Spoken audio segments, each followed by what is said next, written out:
Salam sejahtera bagi kita. Pada kesempatan kali ini kami akan mempresentasikan hasil proyek kami, yaitu penerapan microservice Polynight Wiki untuk proyek sistem paralel dan terdistribusi.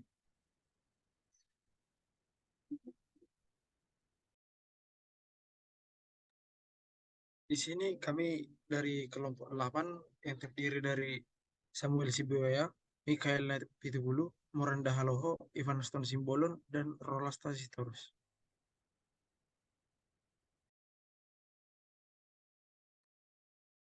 Nah, yang pertama itu deskripsi. Hollow Knight adalah sebuah game aksi petualangan yang dikembangkan oleh tim Cherry. Game ini memiliki suasana yang gelap dan penuh misteri, dengan gaya seni yang indah dan gameplay yang menantang. Hollow Knight Wiki merupakan sebuah produk yang berdiri secara independen sebagai sebuah platform daring yang menyediakan informasi lengkap tentang karakter-karakter dalam permainan Hollow Knight. Produk ini tidak terintegrasi langsung dengan permainan Hollow Knight itu sendiri, tetapi berfungsi sebagai sumber informasi tambahan yang terpisah.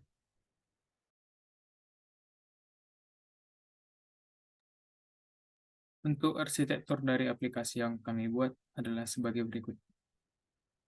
Kami mempunyai aplikasi mobile yang dapat diunduh dan diinstal secara langsung oleh user, dan sebuah server di mana server kami ini dijalankan dengan Docker runtime. Dan di dalam Docker kami membuat dua eh, Docker yang berbeda, yang dimana satu berisi API service-nya dan satu lagi berisi database-nya.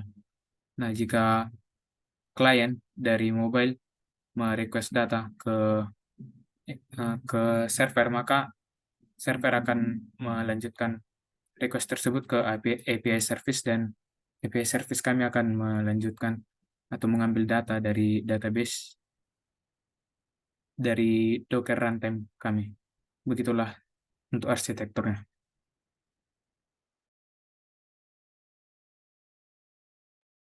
Untuk microservice pada Hollow Knight application yang kami buat, itu yang pertama ada Kotlin sebagai client side. Pertama itu mengelola antarmuka pengguna atau UI dan tampilan mobile. Yang kedua, mengakses dan berkomunikasi dengan layanan backend melalui API service. Dan yang ketiga, mengirim permintaan ke layanan backend untuk mengambil data informasi karakter yang tersedia.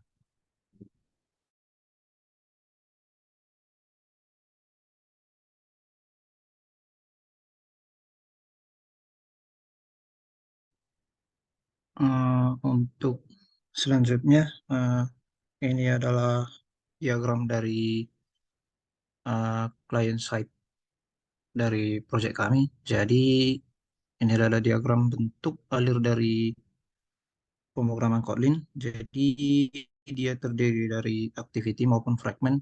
Ini merupakan logic dari sekumpulan kode untuk logic dari programnya, view modelnya yang menangani eh, yang menjadi jembatan antara activity dan juga repository-nya. Jadi di sini view modelnya akan menggunakan live data yang akan eh, track setiap perubahan data yang terdapat dari repository. Lalu repository merupakan penghubung antara view model dengan remote data source-nya. Di sini untuk pemrograman Android sendiri, yaitu pemrograman mobile sendiri, untuk remote data source itu menggunakan retrofit. Yang mana retrofit ini akan mengolah data dari web service atau dari API.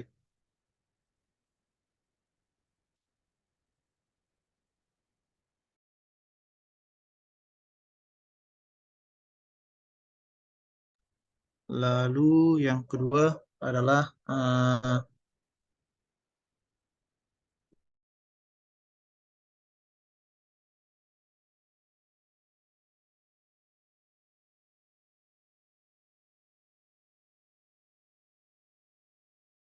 layanan backend dalam aplikasi ini.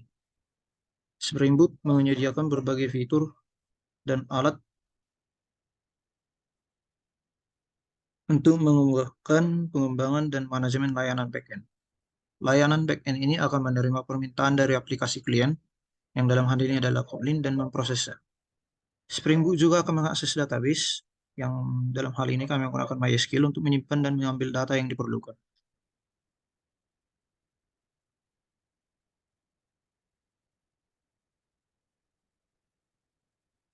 Selanjutnya, kemudian ada penggunaan MySQL. MySQL digunakan sebagai sistem manajemen basis data untuk menyimpan data aplikasi. Dalam konteks aplikasi Holonite, MySQL akan digunakan untuk menyimpan informasi, karakter, dan data lain yang diperlukan. Karena layanan backend atau Spring Boot akan berkomunikasi dengan MySQL untuk melakukan operasi pengambilan data.